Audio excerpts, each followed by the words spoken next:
बिस्मिल्लाहिर्रहमानिर्रहीम। एक शख्स ने इमाम रज़ा अलैहिस्सलाम से सवाल किया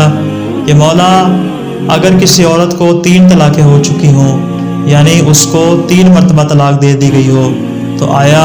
वो हमारे लिए हलाल है या हलाल नहीं है? तो इमाम अलैहिस्सलाम ने उस शख्स के जवाब में इरशाद फरमाया, तो इमाम अलैहिस्सलाम ने उस शख्स के सवाल के जवाब में इरशाद फरमाया कि अगर तो वो 3 तलाक़ें तुम्हारे अगयार ने दी हों, जो कि यकबारगी तलाक़ होती है, जो एक ही मरतबा में 3 तलाक़ें इकट्ठी दे दी जाती हैं, अगर तो वो तलाक़ तुम्हारे अगयार ने दी हैं तो वो तुम्हारे लिए हलाल है, इसलिए कि उनकी तलाक़ तुम्हारे लिए कोई शरई हैसियत नहीं रखती। लेकिन अगर किसी औरत को तुमने 3 तलाक़ें दे दी हैं कि जिसके दरमियान 2 मरतबा इद्दत भी मौजूद है, तो फरमाया कि ऐसी औरत तुम्हारे अगयार के लिए हलाल नहीं है। फिर इमाम ने इसकी वजह जो बयान फरमाई, कहा इसलिए कि अगयार की जो औरत तलाक़ याफ्ता है तुम्हारे लिए इसलिए हलाल है कि उनकी तलाक़ तुम्हारे नज़दीक कोई हैसियत नहीं रखती,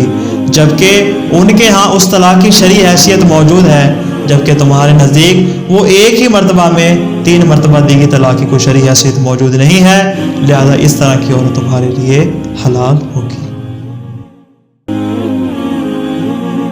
जबकि तुम्हारे नज़दीक वो एक ही मरतबा में 3 मरतबा दी गई तलाक़ की कोई शरई हैसियत मौजूद नहीं है, लिहाजा इस तरह की औरत तुम्हारे लिए हलाल होगी।